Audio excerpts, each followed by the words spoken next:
Halo semuanya, selamat datang di channel Auto Driver. Akhirnya mobil yang ditunggu sejak lama hadir di Indonesia. Inilah Lexus LM 350. Dan mobil ini yang mengacaukan jagat dunia kesultanan.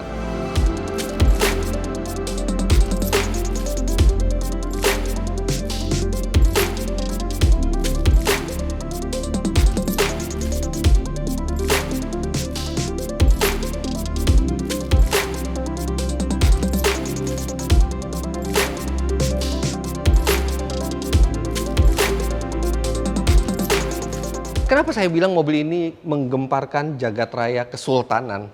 Karena saat ini orang kaya atau sekarang itu sering disebut sebagai sultan, the real sultan. Orang kaya dan orang yang ingin terlihat kaya hanya satu syaratnya. Membeli Alphard. Dengan Alphard Anda sudah terlihat seperti orang yang paling sejahtera di negeri ini. Kenapa? Karena Alphard memang adalah MPV terbaik yang bisa dibeli saat ini di pasaran. Dan itu hanya membutuhkan uang 1 miliar rupiah. Tapi dengan kehadiran mobil ini adalah mobil untuk the real sultan. Sedangkan orang yang ingin terlihat sebagai the real sultan akan harus bekerja lebih keras lagi karena kalau Alphard 1 miliar rupiah, yang ini harganya 3 kali lipatnya. Yes, seperti yang Anda tahu dan mungkin Anda sudah duga, mobil ini memiliki basis yang sama persis dengan Alphard generasi terakhir. Tentu pertanyaannya, kenapa dengan basis yang sama, harganya bisa 3 kali lipat Alphard? Ada 2 varian dari Lexus LM yang dijual di Indonesia, LM 350 7-seater dan LM 350 4-seater.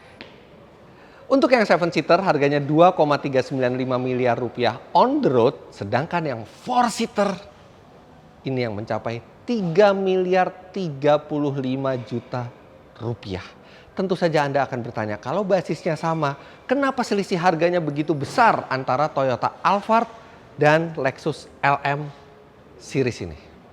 Itulah yang akan kita bahas dalam First Impression kali ini. Yang jelas pertama langsung terlihat adalah tampilan depannya, di mana Lexus LM ini memakai signature grille dari Lexus yang ini bahannya sangat berkualitas, kemudian pahatannya seperti karya seni dan dengan logo Lexus yang besar yang menimbulkan kebanggaan lebih dibandingkan logo Toyota.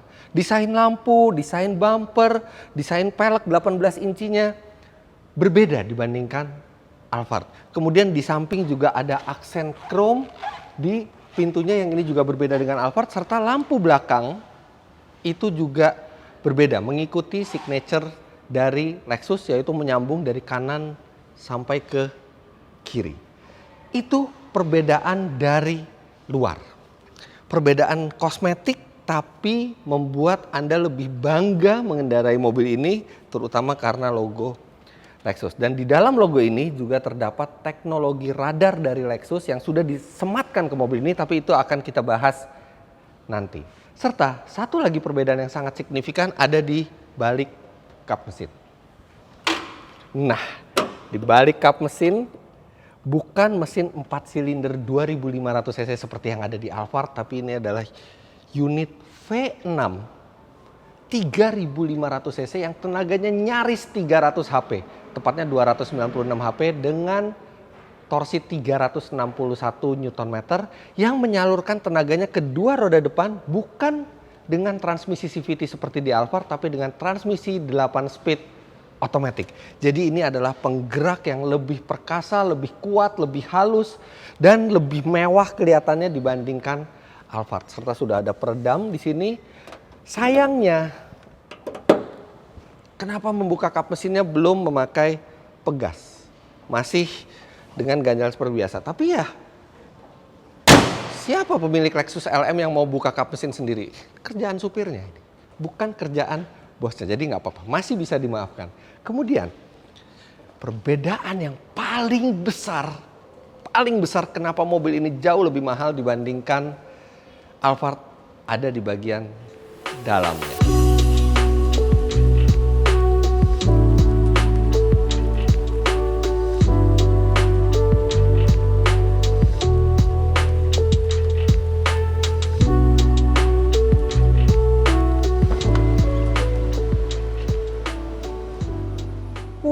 Wow, Anda bisa lihat ini. Ini adalah versi yang 4-seater dan rasanya the real Sultan harus ambil yang versi ini karena ini sangat istimewa. Masuk ke dalam, ini langsung terasa seperti masuk ke kabin first class. Wah, ini ada banyak sekali hal yang bisa saya jelaskan di sini. Saya sampai bingung mulai dari mana. Oke, kita mulai dari kursinya dulu. Kursinya ini lebih empuk dibandingkan yang dimiliki oleh Alphard. Sebenarnya empuk itu bukan kata yang tepat, tapi bahan dari kursi ini tadi Lexus menjelaskan memiliki kemampuan untuk mengikuti kontur tubuh secara lebih sempurna dari material lain yang biasanya digunakan di MPV sejenis, sehingga Anda akan merasa sangat nyaman untuk perjalanan jauh sekalipun. Dan karena ini 4-seater, tidak ada lagi jok di belakang, Anda memiliki ruang kaki yang sangat lega. Saya tingginya 177 cm, ini sampai saya selonjor aja, tidak menyentuh bagian depan sama sekali. Kemudian dia bisa di reclining, kita lihat recliningnya sampai seperti apa.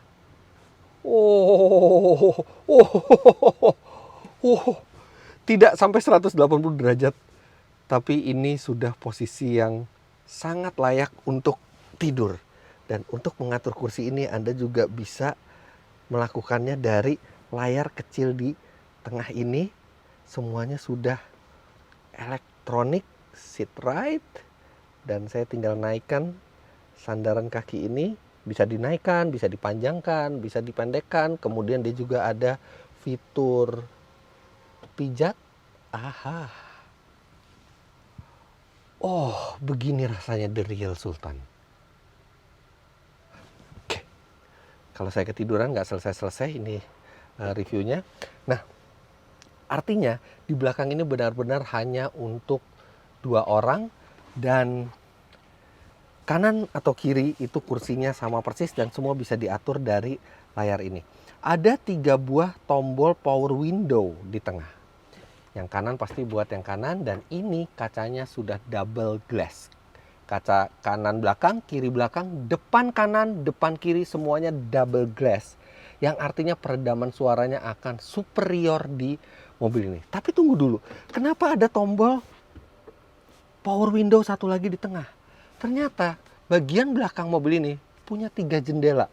Kanan, kiri, dan depan. Ada partisi pemisah antara Anda dan driver. Dan ketika ditutup, Anda tidak bisa berbicara dengan driver karena ini juga double glass kacanya. Jadi begitu tertutup, supir tidak bisa mendengarkan Anda juga tidak bisa mendengarkan driver.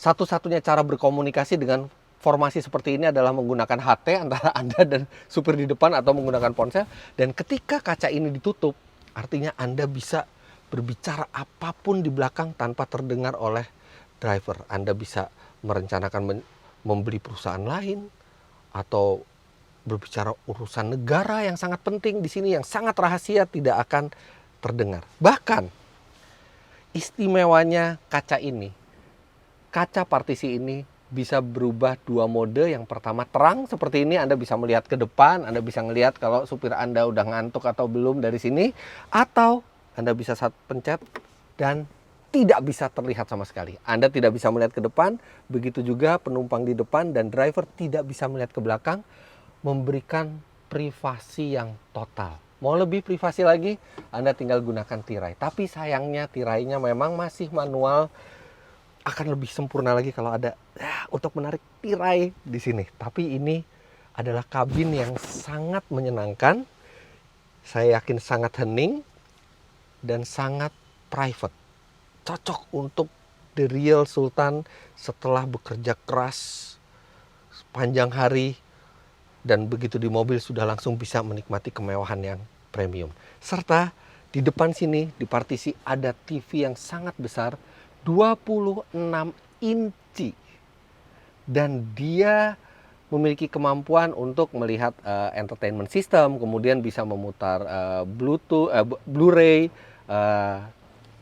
ada playernya di situ atau dari SD card juga bisa, Anda bisa menonton video di sini.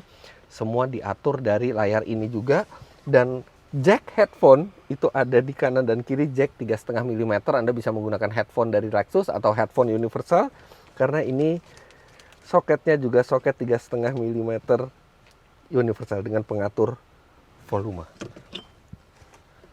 Cup holder cukup dua, satu di kanan, satu di kiri.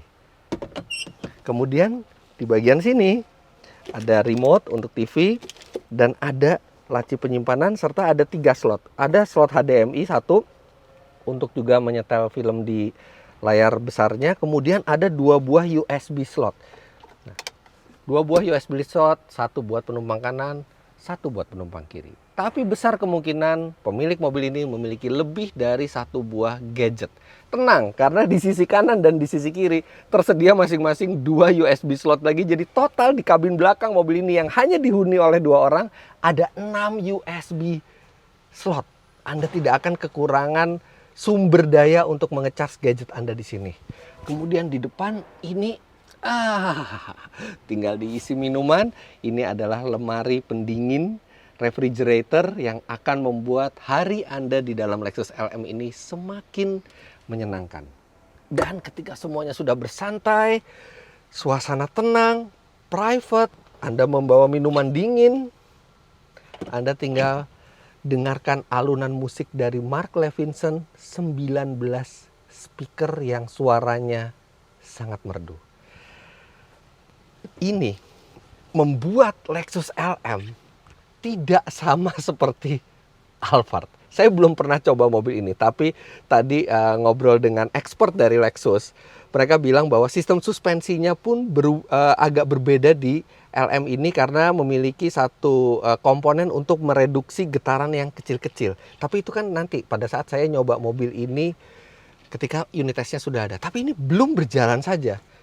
Saya sudah merasa ini bukan Alphard. Ini adalah satu rumah mewah yang bisa berjalan. Disinilah benar-benar Anda akan mengapresiasi kenyamanan dari Lexus LM. Kemudian material, ini materialnya bludru di sini.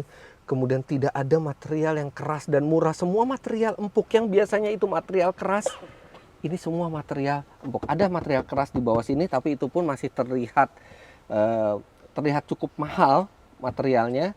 Kalau diketok memang agak keras, tapi bukan material murahan. Material di sini tidak ada satupun yang terlihat murah. Semuanya terlihat sangat berkelas.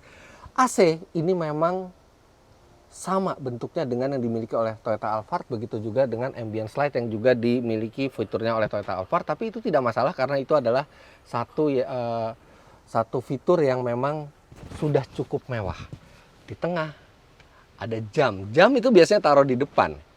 Tapi karena Lexus tahu pemiliknya kemungkinan berada di belakang, maka di belakang disediakan satu jam analog Lexus yang juga keren.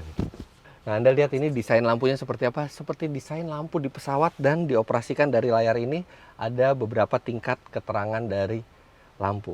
Anda benar-benar merasa first, ini benar-benar yang namanya first class on the ground ya, ini. Dan selama saya bercerita tadi, saya merasakan kursi ini memang sangat nyaman. Kursi yang bisa mengikuti lekuk tubuh kita secara sempurna.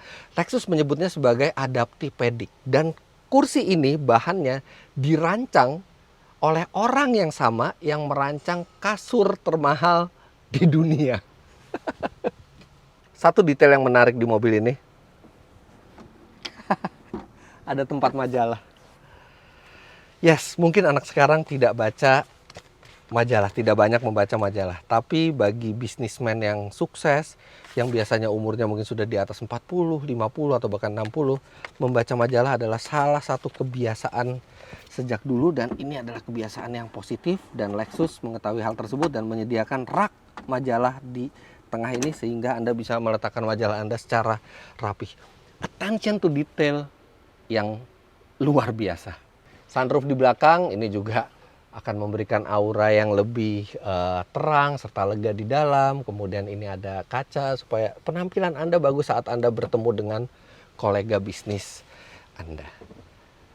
Definitely di belakang ini adalah surga dunia. Sebenarnya saya malas untuk mereview ke depan, Karena yang di depan hanya untuk driver dan asistennya. Tapi sebagai channel otomotif tentu saja kami harus mereview secara lengkap. Sekarang saya akan ke depan, tapi sebelum ke depan saya akan lihat dulu berapa bagasi yang tersisa dengan konfigurasi 4-seater dengan kursi yang sangat besar dan sangat mewah ini.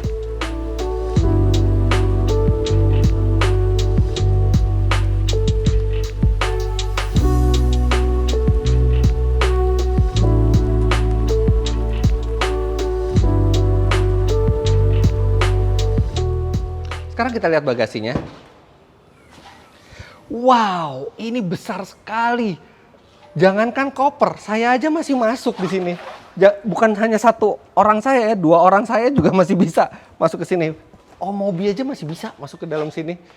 Dan ini artinya cukup untuk membawa barang liburan keluarga, mungkin liburan selama seminggu sekalipun, ini juga bisa. Tapi memang Anda tidak bisa memperbesar kapasitas dengan melipat bangku depan, tidak bisa, karena ini bangku depannya sudah bangku yang seperti first class itu, tapi ini ruangan yang sangat memadai dan bahkan kualitas material di belakangnya pun luar biasa. Anda mungkin bertanya, kok MPV semahal ini tidak elektrik?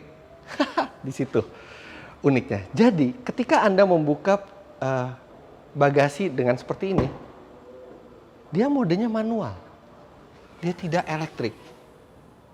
Untuk menutupnya Anda juga bisa langsung tutup seperti ini. Kenapa?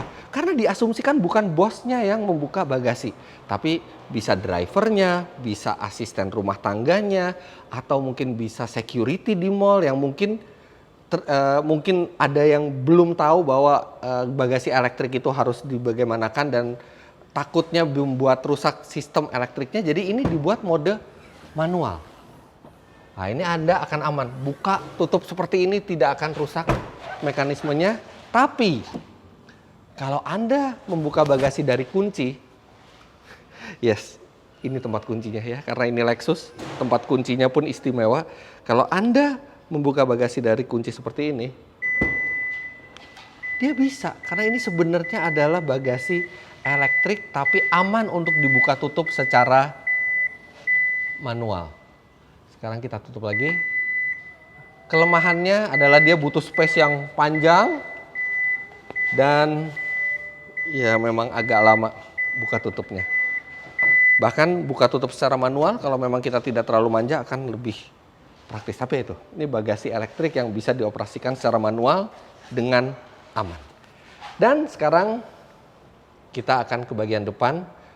Dan mungkin review di bagian depan ini akan berguna bagi Anda yang berniat untuk menjadi driver pemilik Lexus ini, atau pemilik Lexus yang masih senang untuk mengendarai sendiri dan membawa mungkin mertua Anda di belakang, orang tua Anda di belakang, memberikan kenyamanan buat mereka. Sekarang kita akan lihat bagian depannya. Oh ya, satu lagi. Anda lihat ada kamera ini kecil. Ini adalah kamera yang memiliki fungsi sangat besar untuk driver. Nanti kita akan lihat di depan. Dan ini, spoilernya besar sekali dan menutupi wiper yang ada di atas ini.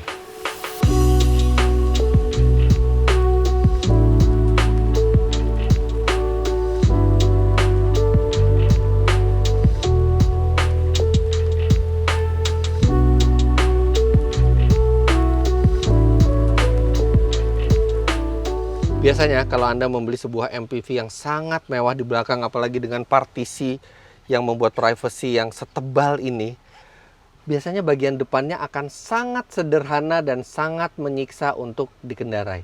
Tapi ternyata mobil ini sangat berbeda. Pertama, space dulu. Saya mengira bahwa kalau misalnya di depan dengan segitu leganya dengan partisi yang sangat besar ini akan mengorbankan space di bagian depan. Tapi lihat ini.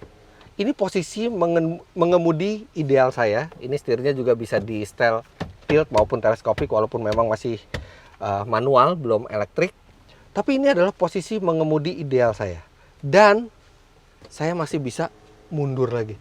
Artinya Anda bisa memiliki driver yang tingginya sampai 180 cm. Dan itu luar biasa untuk sebuah MPV yang sebenarnya lebih mementingkan bagian belakang. Serta untuk fitur, tidak terlihat ada fitur yang dikurangi sedikit pun di bagian depan, walaupun kemungkinan besar bos akan lebih lama berada di bagian belakang.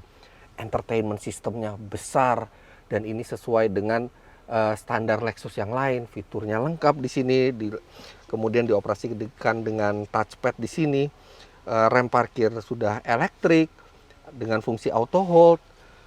Material kayu, material kulitnya semuanya empuk di depan. Anda akan merasakan kemewahan yang mirip dengan di belakang. Setir ini sesuai standar Lexus yang lainnya. Serta jok ada 3 buah memori.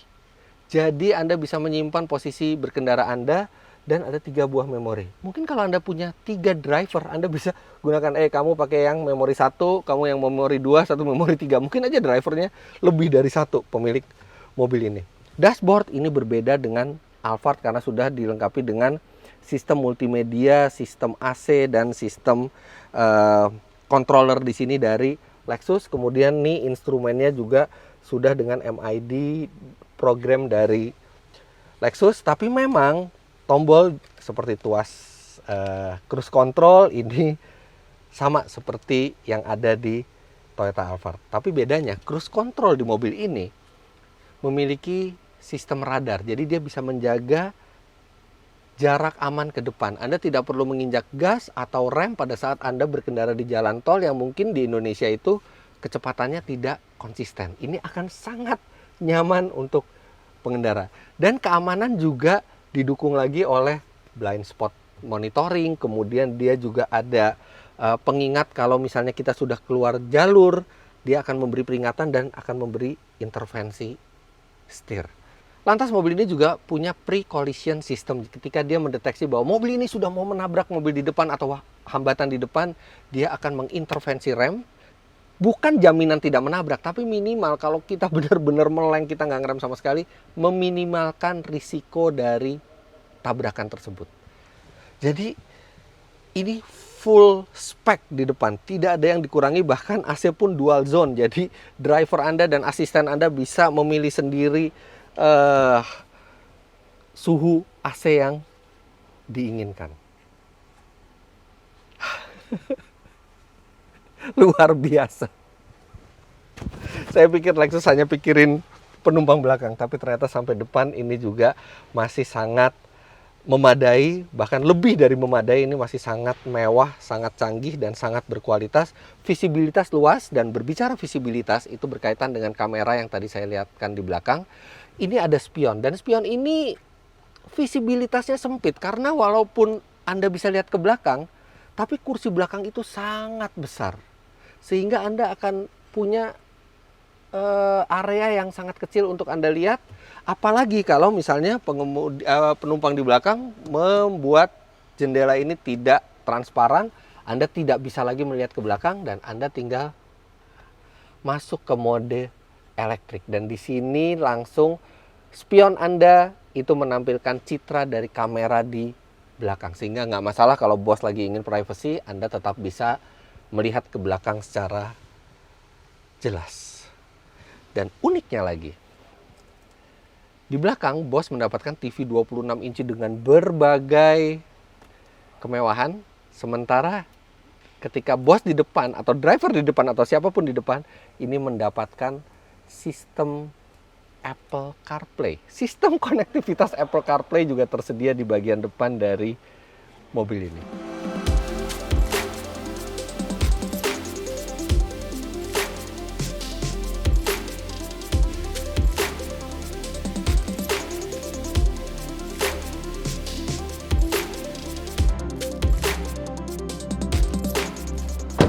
Sebenarnya Lexus LM itu mahal bukan hanya karena fitur dan kemewahan yang luar biasa, tapi utamanya karena struktur pajak di Indonesia yang tidak menguntungkan untuk mobil mewah di atas 3000 cc. Jadi dia kena pajak tambahan lagi. Andaikan tidak terkena pajak tambahan, sudah pasti harganya akan lebih reasonable.